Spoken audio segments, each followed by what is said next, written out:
I started my sex life when I was only 15 years old. Even if for some people that may be too young, I'm actually grateful for how everything happened, for the good things and the bad things. I mean, the circumstances made me way more interested in sexuality and relationships and helped me to reach to where I am today. When I started to get into this topic and getting into conversations with girls and people and investigating, I was totally shocked with how much I didn't know about sex. A lot of the beliefs that I used to have around it were absolutely wrong, especially my beliefs around women. And the worst part was that the wrong beliefs could totally ruin not only sex, but the whole relationship. So I'm very glad that I was able to change a bunch of those beliefs at the right time. However, with the probably thousands of conversations that I was able to have with women from different parts of the world, I realized there are three main myths that men still believe around women that always come up, that today you probably believe them yourself and are fucking up your sex life. I want to clarify those myths for you. My name is Jesus Noya and I help men to last longer in bed, become sexually dominant and be more attractive. All this while avoiding the deadly mistakes that I made through my sex life. This comes from my medical background of being a medicine student and 5 years of struggling with things like premature ejaculation, performance anxiety, and non-existent sexual confidence. Today I want to save you from the specific beliefs that even if they're simple, they actually have the potential to screw up your sex life. I want to be the one telling you because let's be honest, women will never tell you this. And if for any reason they do it is because they don't want to have sex with you anymore and it's already too late. This will also help you to increase your overall sexual confidence and will make you more capable to dominate women sexually. Because remember that knowledge is power if you know how to apply it, and with sex it's actually still the case. And just very quick, if you want to change your sex life forever and be able to become a sex god, go and click the link in the description right now. That way you can be in contact with me and we can work together to make that a reality for you as soon as possible. So go and click that right now. But besides that, let's jump into the video. With the first myth, I know this one will hurt some men, but again man, believe me, I'd rather be the one telling you now, because if a girl does it, it would be soul crushing. And it's the myth that size doesn't matter. It does. In my existence on earth, I haven't met a single woman that genuinely likes a small dick. I have met a lot of women and not even a single one. And the women that say that for whatever reason, they're usually lying. For example, I met some women that used to tell to the guys that they were sleeping with that they didn't care about the size in general. It wasn't a factor at all. That basically it was okay. And then they will come to me and tell me exactly the opposite. In the last few years with the whole body positivity stuff and people being more open about sex, I remember a group of people always saying the same arguments. That the vagina has all the sensitivity and nerves in the first part, in the entry, that the maximum depth in the vagina is 15 centimeters, that is about the girth and not how long it is. And I get it, right? I understand the anatomy of it. I went to medicine school. But these facts doesn't necessarily change how women feel. Sex is mainly psychological, and what women like the most besides the physical part is actually what it represents. Size represents masculinity, dominance, virility, and even health. Women have that perception from a man in the subconscious mind. That means that they're going to like a man with more size even if logically they tell the opposite. For example, we as men, right? We like girls with big ass, big breasts, a girl that is thick. And don't come and tell me that you prefer skinny girls because that's bullshit, right? If you could make grow a bigger bottom for your girl, you would do it right now. So we like that, but when you really think about it like logically, why do we even care? I mean, there's not like a practical physical reason necessarily. I mean, there's a couple of them, but in general it's not like a super huge difference. The thing is that the sexual attraction that we feel for those physical things come from our genes. Our subconscious mind is telling us that that's a fertile woman with high chances of passing your genes in a safe way, being that the ultimate goal for life, and that you should choose that woman in that case. So even if we say that we'd rather be with the skinny girls consciously, the subconscious mind doesn't lie, and you know that for a fact. Sometimes we even date the girl with all the red flags in the world instead of the woman that actually loves us, just because the other one had a fiery ass, and well, I cannot blame you. But something similar happens with women. I realized this years ago. I was speaking about turn-offs with a girl, and eventually we reached to that point. She was dating a guy that was very exciting for her because he was older, with more experience, had more money. The guy had a lot of things that made the girl feel very attracted to him. However, after they had sex, she came to confess me that the thing wasn't necessarily working. I mean that even if she liked the guy,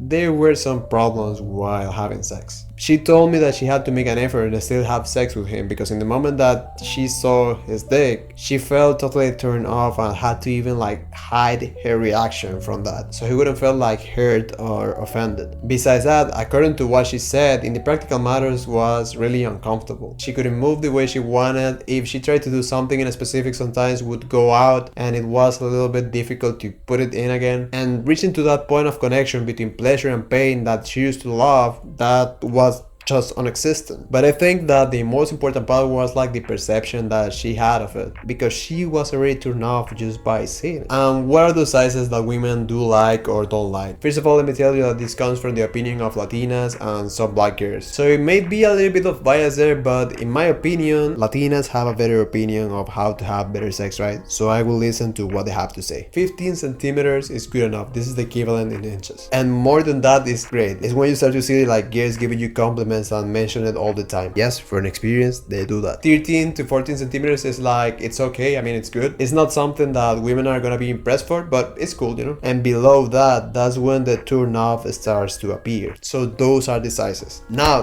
does this mean that if you have a short dick, everything is over? Should you blame genetics for everything and like put your head down to be destined to have mediocre sex for the rest of your life or even be celibate? Well, no, right? I mean, that doesn't make sense at all. With the size of your dick, it's like being a short guy. Do women feel more attraction for a tall guy? Yes, they do. Does that mean that short guys don't have a chance at all? Absolutely not. Size can give you a big advantage and make things easier, but it's not everything. There are other factors that are more important, like your performance, your timing, your mental health, your physical state. If you don't have those things, then size doesn't matter at all. Believe me, I used to be the guy with size, but I would only last like 30 seconds. Do you think that girls want to have sex with me still? No. It's like a tall guy that is fat and ugly and is an asshole. A guy that is short but is like confident and handsome and jacked and charismatic. Girls are going to go with a short guy because those things are way more important. So if you are short in size, don't get sad. I mean, just be conscious about it. Play your cards properly and you will compensate it. And actually, there's a couple of things that you can make to make you grow a couple of centimeters.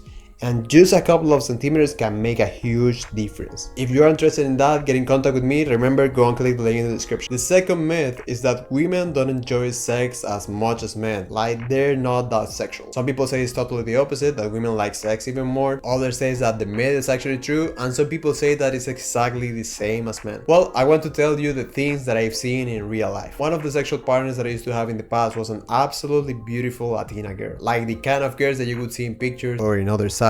And I was saying thanks to God every day for being with someone like that. We used to make it very often, even when my performance was actually terrible because I used to suffer premature ejaculation and also because of my lack of experience. But we had a lot of sexual tension and attraction for each other. We eventually broke up because, to be honest, I acted like a little bitch most of the relationship and also treated her very bad. And after that breakup, she ended up sleeping with other guys soon. After a couple of months, we got in contact with each other again and I tried to like resurrect the relationship.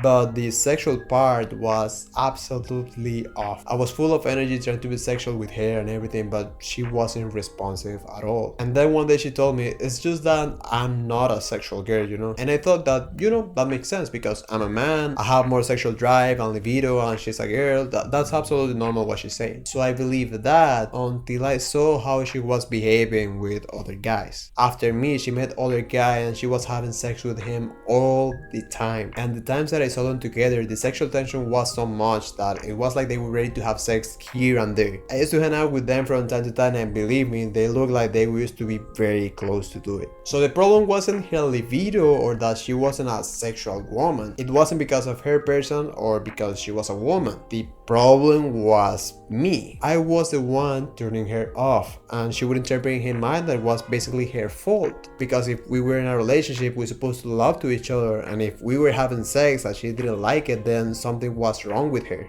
That's why she got to that conclusion, but the reality is that it was so bad in bed. She was feeling so unfulfilled that her way of thinking was even considering that she could be asexual. After me, when she slept with other guys, it was like she's rediscovered herself and the things that she liked. So if a woman ever tells you that she's not that sexual, most probably is because of you. It could be for a bunch of reasons, but mainly it's going to be because either you're not attractive enough or you're just plainly suck in bed. But women aren't going to tell you this. For example, she wasn't going to tell me, listen, the real problem is that you suck in bed, this guy doesn't like a real man, so I'm sexual with him and not with you. In the bottom line with this topic, girls actually have a lot of sexual desire. If not the same as men, I would actually agree that it's even more. But they won't show that part from them if you're not the guy that she wants. That's where all the confusion comes from. And also women have learned over generations how to hide this behavior. It could be because of their parents, their religions, the social norms, like whatever, right? Women are very skilled in hiding that, but the desire is actually there. And those women that are usually openly sexual and show it more than others, it's not because they have more desire than other girls. It's just that they're using sexuality as a tool. It could be for attention, for love, as a business, and other things. And something that is kind of ironic and a little bit sad is that those women that usually are openly sexual and use sexuality as a tool are the ones with a less satisfied sex life.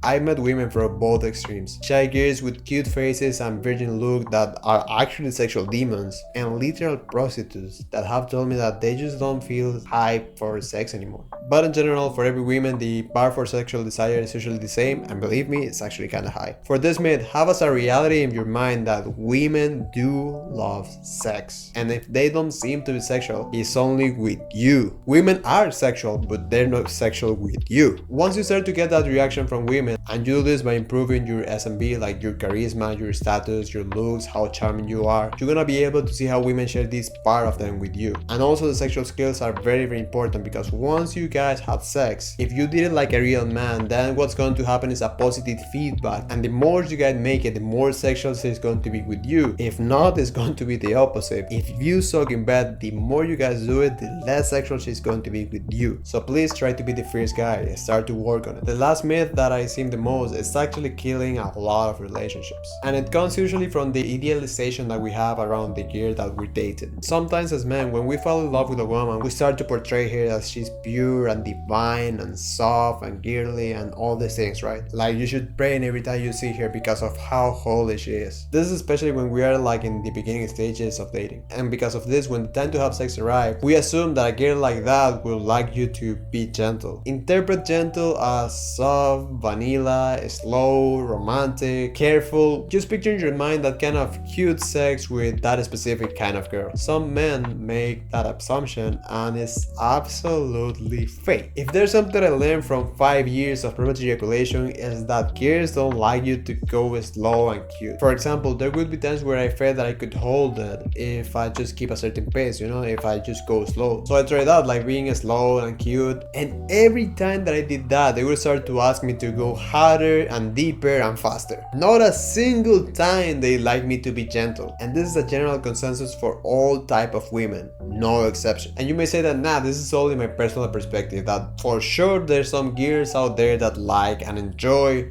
vanilla sex. Listen, do you remember 50 Shades of Grey? Not only the movie, the freaking book. Let's look at it. 150 million copies worldwide, has been translated into more than 50 languages. Global bestseller, top in numerous charts, leading to a film adaptation, one of the most popular novels of the 21st century. Now let me ask you, who do you think that were reading that book? Women. All kind of women from all over the world. Even the skinny, small, pretty, cute and pinky girls, and maybe especially those, all those women, they all crave that kind of rough, dominating and passionate sex, again with no exception. But some men try to delude themselves in thinking that that's what they care actually like kind of vanilla, soft and gentle sex, and it's mainly for two reasons, at least from what I've seen. The first one is that they're incapable to give them that kind of rough and dominating sex that they want, and they're too lazy to like change that or do something about it, so they brainwash themselves. And the second one is because their women tell them that that's what they actually want. But remember, women won't tell you these kind of things. She won't come to you and tell you, you know what honey, I would actually love from you that for once in your life you could penetrate me like a real man, instead of giving me that boring and lame sex, if we could even call it like that, that you perpetrate with your soggy sausage. They won't tell you this. They could come and say to you that yes, that they love the fact that you're so romantic while doing it, but in secret she's probably thinking about other guy. So to definitely avoid this from harming you, set the intention always that if you want to have real, fulfilling, passionate and loving sex, like really make love, this is the energy that you want to go for. This kind of wild, passionate, and energetic sex, instead of that Christian church sex kind of vibe. Of course, to be able to achieve this kind of performance, you will have to work on yourself, on things like the control of your ejaculation, your mental state, your physical health, and how to be dominating in bed. If you want to accelerate that process, get in contact with me, go and click the link in the description right now. Lastly, man, I'm really confident that if from now on you have these things in mind and completely delete the old set of beliefs that you used to have, the path to becoming a sex god, a superior lover, will be way easier for you, and that you can start to live a way more beautiful and fulfilling sex life and relationship. I really wish that for you. But besides that, man, I really hope this helps you, and I'll see you later. Bye.